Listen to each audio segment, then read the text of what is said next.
అబ్దుల్ కలాం గారి కెరీర్ ఎక్కడండి ప్రారంభం? మీ అందరూ వింగ్స్ ఆఫ్ ఫైర్ చదివి ఉంటారు. ఆయన కోరుకున్న ఉద్యోగం ఒకటి, ఆయనకు వచ్చిన ఉద్యోగం ఒకటి. అట్టర్ ఫ్రస్ట్రేషన్తో ఆయన ఋషికేశ్లో ఒక స్వామీజీ ఆశ్రమానికి వెళ్ళి కూర్చున్నారు. టోటల్ డిజెక్షన్, ముఖంలో నీరసం స్పష్టంగా కనిపిస్తోంది. నేను ఒకందుకని చదివాను, నాకు ఈ ఏరోనాటికల్ ఫీల్డ్లో ఉద్యోగం వచ్చింది. ఆయనకి ససేమిరా ఇష్టం లేదు. ఆయన నీరసంగా కూర్చుంటే అలా వెళ్ళిపోతున్నారు స్వామీజీ. ఆయన రాసుకున్నారు, మీ అందరు చదివి ఉంటారు వింగ్స్ ఆఫ్ ఫైర్. ఆయన ఈ పిల్లాడిని పిలిచారు, అబ్దుల్ కలాం గారిని.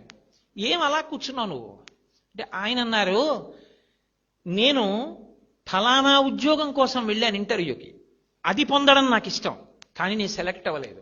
ఈ ఉద్యోగం చేయడం నాకు ఇష్టం లేదు, ఏదో ఇంటర్వ్యూకి వెళ్ళాను, దీనికి సెలెక్ట్ అయ్యాను.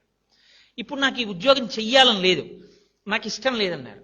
అంటే ఆ రోజున ఆ స్వామీజీ ఓ చిరునవ్వు నవ్వి అన్నారు, నువ్వు కోరుకున్నదే నీ జీవితంలో దొరకాలని ఎందుకు అనుకుంటున్నావు?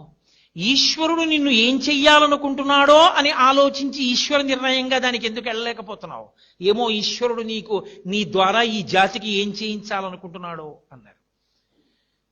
ఆ మాట ఆయన మీద పని చేసింది, యాక్సెప్ట్ చేశారు కాబట్టి. అంతే.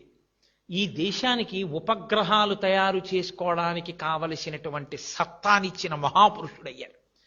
ఆ కారణంగా రాష్ట్రపతి పదవికి రెండో మాట తృణప్రాయంగా వదిలి విద్యార్థులతో మాట్లాడడమే నాకు ఇష్టమని కాలేజీకి యూనివర్సిటీకి వెళ్ళి పిల్లలందరితో ఎంతో సంతోషంగా, ఏమి అబ్దుల్ కలాం గారండి, అది క్యారెక్టర్ అంటే.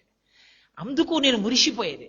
మహానుభావుడు రాసుకున్నారు ప్రిఫేస్లో, అమ్మా ఇవాళ ఈ అబ్దుల్ కలాం భారత రాష్ట్రపతి, ఇవాళ ఈ అబ్దుల్ కలాం భారతదేశానికి డిఫెన్స్లో కావలసినటువంటి అనేక ఉపగ్రహాల యొక్క నిర్మాత. ఇవాళ ఈ అబ్దుల్ కలాం భారతదేశం అంతటి చేత గౌరవింపబడిన వ్యక్తి.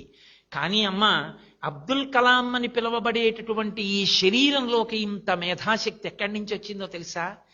రామేశ్వరంలో ఒక పెంకుటింట్లో నేను గుడ్డి దీపం కింద చదువుకుంటూ రాత్రి 8 గంటలకి ఆకలేస్తే పళ్ళెం పట్టుకుని పరిగెత్తుకుంటూ నీ దగ్గరికి వచ్చి నీ కాళ్ళ దగ్గర కూర్చుని, అమ్మా అమ్మా నాకు ఆకలేస్తోందమ్మా అంటే నువ్వు పొయ్యి దగ్గర నిలబడి ఇలా ఇలా అటు ఇటు తిప్పినటువంటి నూనె వెయ్యని 2 రొట్లు నా పళ్ళెంలో వేసి అత్యంత ప్రేమతో కూర వేసి నా తల మీద చేతితో నిమిరి, నాన్న నువ్వు ఎంతో వృద్ధిలోకి రావాలి, బాగా చదువుకో అంటూ నువ్వు పెట్టిన రొట్టెలు ఈ అబ్దుల్ కలాంలో ఇంత మేధాశక్తిగా మారాయమ్మా.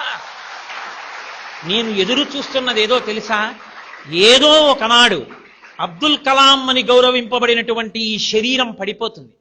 ఒకనాడు నీకు నమస్కరించాను, అమ్మా ఇవాళ ఈ గౌరవాలు అందుకున్న నాకు నీకు నమస్కరిద్దామంటే నీ శరీరం నాకు అందుబాటులో లేదు.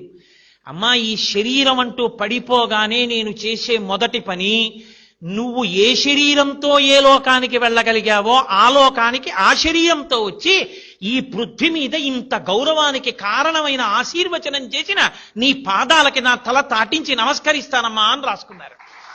అది కొడుకంటే.